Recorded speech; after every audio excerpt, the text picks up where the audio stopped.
champions of the ACC Champions Trophy.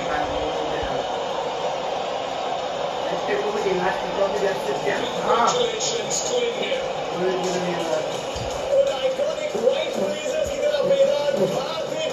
तर तुम्हाला सुरुवातीची क्लिप बघून तर कळालंच असेल की हा व्हिडिओ कसल्या रिलेटेड आहे. तर खरंच तर सुरुवातीपासून सुरुवात करूया. तर मी आज सकाळी लवकर उठले. आज सत्यम घरी येणार होता, तर सगळ्यात आधी घर आवरून घ्यायचं ठरवलं. मग मी सगळ्यात आधी टाकलं झाडाला पाणी. मी मागच्या व्लॉगमध्ये सांगितलं होतं की मी झाड वगैरे मस्त छान त्याचे गवत वगैरे काढलं आणि तुळस पण आलेली होती. तर मग रोज तुळशीला पाणी टाकायचं वगैरे. तर मग मी झाडांना मस्त पाणी टाकून घेतलं आणि त्यानंतर मग घरातली बाकीची तयारी करून घेतली. गॅलरी मी ऑलरेडी आवरून घेतलेली होती आणि त्यानंतर मग बेडरूम पण आवरून घेतलं. घर पण सगळं म्हणजे आवरण्यासारखं असं काहीच नव्हतं, कारण मी सकाळी लवकर उठून जेवढं माझ्याकडून होईल तेवढं मी आवरून घेतलं होतं. त्यानंतर मग मी म्हटलं की आधी आपण नाश्त्याला काहीतरी बनवू, कारण तो खूप लांबून प्रवास करून येणार होता. तर त्यासाठी मग काहीतरी छान असं जेवायला बनवते. तर म्हटलं खूप लवकर होईल जेवायला, मग नाश्ताच आधी करूया, मग जेवण दुपारून बनवता येईल. तर मी सगळ्यात आधी मग बाहेर गेले आणि बाहेरून म्हटलं की दूध वगैरे घेऊन येऊ. तर खालीच आमच्या इथे एक शॉप आहे, तर मग मी त्या शॉपवर गेले. तिथून मग मी दूध, त्यानंतर मग ज्या वस्तू मला लागणार होत्या त्या घेऊन आले. मग दूध मस्त गरम करून घेतलं. त्यानंतर मग मी खमंग ढोकळा बनवू म्हटलं, तर मग त्यासाठी मग बॅटर तयार करून घेतलं. तर खमंग ढोकळा ही अगदी सोपी रेसिपी आहे. त्यासाठी फक्त तुम्हाला लागेल 1 वाटी बेसनामध्ये थोडंसं मीठ टाकून घ्यायचं आणि 1 फुल चम्मच साखर टाकून घ्यायची आणि ते मस्त मिक्स झाल्यानंतर त्यामध्ये 1 इनोची पुडी, म्हणजे तुम्ही 3/4 इनोची पुडी टाकू शकता. त्यानंतर थोडंसं तेल टाकून आणि मस्त ते मिसळून घ्यायचं आणि खूप वेळपर्यंत ते फेटत राहायचं, जोपर्यंत त्याचं असं बल्की म्हणजे फ्लेवर तयार होत नाही तोपर्यंत ते फेटत राहायचं.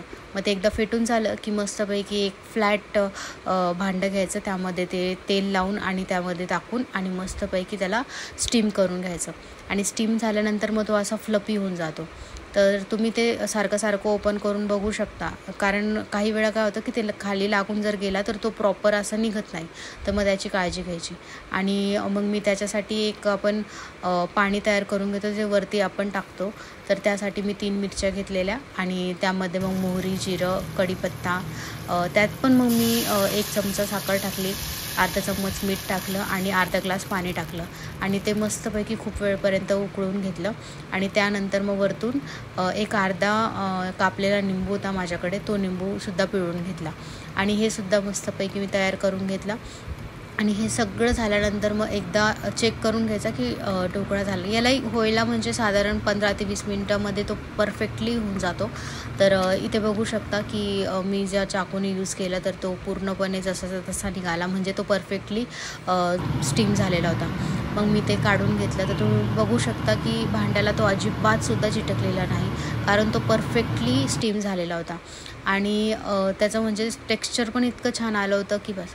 आणि एक असतो की आपण बाहेरचा जो मार्केटचा खमंग ढोकळा घेतो तो जरासा येलोइश दिसतो, तर ते ह्यामुळे, कारण त्यामध्ये फूड कलर यूज केलेला असतो. तर तुम्हाला जर तसा हवा असेल तर तुम्ही फूड कलरसुद्धा टाकू शकता. इथे मी कट करायसाठी सुरीचा उपयोग केला नाही, कारण सुरीला तो चिटकतो. तर मी दोऱ्याचा उपयोग केला, त्यामुळे ते इव्हनली सगळं कट झालं आहे. आणि त्यानंतर मग मी जे पाणी होतं ते त्यावरती स्प्रेड करून घेतलं आणि खूप सारं पाणी तुम्ही बघू शकता की म्हणजे प्लेटीमध्येच होतं. तर ॲक्च्युली ते ताटातलं जे पाणी आहे ते ऑब्झर्व करून घेत होतं, त्यामुळे मग मी ते टाकलेलं होतं. त्यानंतर मग थोड्या वेळानंतर ते पूर्ण ऑब्झर्व करून घेतलेलं आणि एक छान असं मस्त ते तयार झालेला. नंतर मग सत्यम पण आला आणि सत्यम आल्याबरोबर सत्यमने ब्रश वगैरे केला, आंघोळ केली आणि मग मी त्याला ते नाश्ता करायला दिलं. आणि मला बघायचं होतं त्याला आवडतं की नाही, तर त्याला आवडतंच, म्हणजे मी जे काही बनवते ते. आणि तो खुश झाला खूप आणि मग त्याने ते पूर्ण संपवलं. आणि त्यानंतर दुपारून मग सुरू झाली इंडिया आणि न्यूझीलँडची मॅच. मग आम्ही दोघे पण मॅच बघायला लागलो आणि मॅच खूपच दुपारची होती, त्यामुळे मग आणि आधी त्यांची बॅटिंग होती न्यूझीलँडची, कारण टॉस आपण नेहमीप्रमाणे ह्यावेळेस पण आपण हारलो होतो. 15वा टॉससुद्धा आपण हारलो होतो. तेव्हाच मला असं वाटलं की चला म्हणजे आपण जिंकू शकतो. त्यानंतर आमचं असंच डिस्कशन चालू होतं की काय होऊ शकतं किंवा आपण जिंकू शकतो की नाही.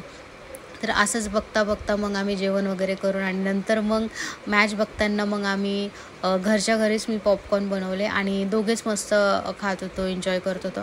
पण हळूहळू मग इंटरेस्ट यायला लागला मॅचमध्ये आणि तेवढ्यात कोहली आऊट झाला, जे की खूप सॅड वाटलं. कारण रोहित शर्मा खूप छान खेळत होता.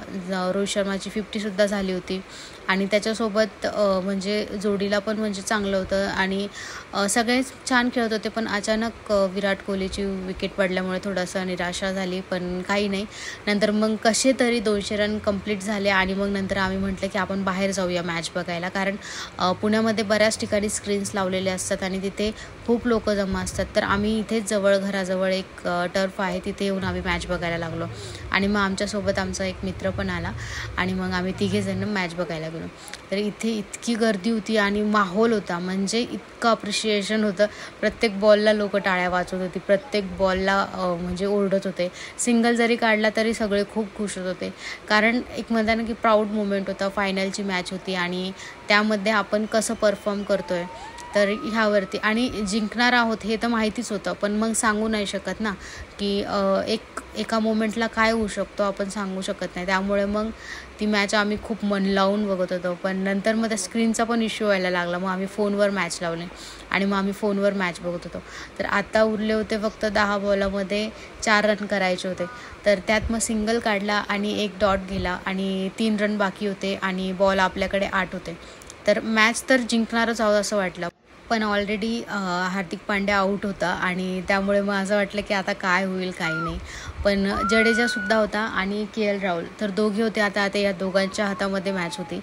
तर शेवटचं असं झालं की जडेजा बॅटिंग करत होता आणि मग आता माहिती होतं की काहीतरी होईल. एकतर 6 जाणार आहे किंवा 4 जाणार आहे किंवा म्हणजे हे रिस्क घेतीलच. कारण आता खूप वेळेचं आपण त्यावरतीच खेळत होतो आणि सगळे खूप एक्साइटेडपणे बघत होते की मॅच की आता काय होईल. आणि फायनली तो मोमेंट आला की जडेजानी 4 मारला आणि आपण तिथे मॅच जिंकलो. आणि सगळी लोकं, तिथली लोकं इतकी नाचायला लागली. आम्हीसुद्धा खूप मजा करायला लागलो, ओरडायला लागलो आणि सत्यम तो खूप जास्त खुश झाला होता, सत्यमचा मित्र पण. आणि तिकडची सगळीच लोकं खूप खुश झाली. कारण एक फायनल मोमेंट म्हणजे आज जिंकायलाच पाहिजे, जिंकायलाच हवं. कारण खूप गोष्टी मनात होत्या की आपण इतक्या मॅच जिंकत आलो आहे. पाकिस्तानला हरवलं, ऑस्ट्रेलियाला हरवलं, खूप मोठ्या टीमला हरवलं. तर मग आता न्यूझीलंडला तर हरवायचंच होतं. तर हरवलं आणि आपण जिंकलो. त्यानंतर मग आम्ही सोसायटी बाहेर आलो. तर सोसायटीच्या बाहेर पण दंगा चालू होता. लहान मुलं फटाके वाजवत होते आणि इथे मग आमच्या सोसायटीची मुलं पण मला भेटली आणि नंतर मग मी तिथून मग आम्ही परत आलो घरी. कारण घरी येऊन आम्हाला परत पूर्ण सेरेमनी बघायची होती. कारण मेन तर आत्ता असतं, कारण तेव्हा आपल्याला सगळे जे मोमेंट्स असतात मॅचचे कॅप्चर केलेले ते बघायला भेटतात. तर मॅचचे सगळे म्हणजे एका मॅचने काही होत नाही असं म्हणतात, पण मग जेवढे काही आपण मॅच खेळलो तर त्यामध्ये कोणी किती छान परफॉर्म केलं ह्या सगळ्या गोष्टी त्यामध्ये असतात. तर ते बघायसाठी आम्ही इतके एक्सायटेड होतो की बस. आणि हळूहळू मग एक मोमेंट येत होता आणि प्रत्येक मोमेंट बघून चेहऱ्यावर हसू येत होतं की इतकी छान मॅच झाली. आणि त्यानंतरच्या म्हणजे ह्या आधीच्या पण सगळ्या मॅच इतक्या छान होत्या, पण ही खूप इम्पॉर्टंट मॅच होती सगळ्यासाठी आणि शेवटी आपण जिंकलो. तर म्हणजे खूपच छान वाटलं. आता तर असं एक्साइटमेंट आहे की आता कुठली मॅच असणार आहे आणि आम्ही परत कुठे बघायला जाणार आहे. आणि संडे इतका स्पेशल झाला आहे, म्हणजे मी सगळ्यांचा संडे खूप स्पेशल झाला असेल. आणि तुम्हीसुद्धा सांगू शकता मॅचचा कुठला मोमेंट तुम्हाला आवडला, तुम्ही कमेंट करून सांगू शकता. त्यानंतर मग मी पूर्णच कॅप्चर केलं, कारण मला एकूण एक मोमेंट कॅप्चर करायचा होता. कारण जेणेकरून मी काही वर्षांनी किंवा काही महिन्यांनी व्हिडिओ परत बघेल तर मला ते बघून मला खूप छान वाटेल की अरे हो, इतकं छान आपण एन्जॉय केला होता आणि ह्या प्लेयरने इतका छान केला होता. आणि मी काय सांगू, रोहित शर्मा तर म्हणजे विषयच नाही, इतका छान खेळला आहे आणि इतकं त्याचं किती कौतुक करावं. सगळेच कौतुक करत होते आणि त्याला त्या गोष्टीचा एवढासुद्धा घमंड नाही. इतका छान आणि असा कॅप्टन आहे आपला. त्यानंतर मग फायनली तो मोमेंट आला, तो म्हणजे ट्रॉफी. आणि ट्रॉफी आपल्याला भेटली आणि सगळे तिथे इतकी मजा करत होते, त्यांच्यासोबत आपण पण कुठेतरी मजा करत होतो. तर होप सो तुम्हाला हा व्हिडिओ खूप आवडला असेल.